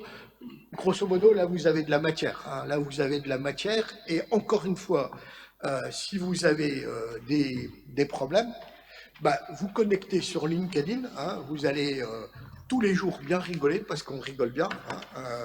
On rigole bien sur LinkedIn, mais vous ne serez pas tout seul. Hein. Généralement, on est entre 50 et 60 000. Hein. Donc vous voyez que le combat politique, madame, on le mène aussi à notre manière. Hein. Parce que 60 000 vues sur un post LinkedIn, c'est plus que Liberté et le Watan réunis. Donc il y a une autre manière de mener la bagarre à travers la pédagogie et la force de conviction. OK? Et je vous remercie.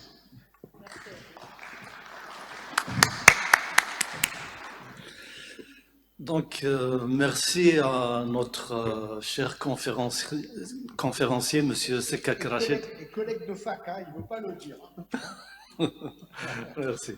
Donc, merci à notre cher conférencier, M. Rachid Sekak, pour son excellente intervention, très instructive, très pédagogique, même détaillée. Je remercie aussi l'honorable assistance qui a été présente, qui a posé des questions. Bien sûr, je fais tout ça au nom de la faculté des sciences économiques, des sciences de gestion et des sciences commerciales de l'université de Bjaya. Et j'espère, monsieur le doyen, qu'il y en aura encore d'autres conférences à l'avenir. Voilà, je vous remercie.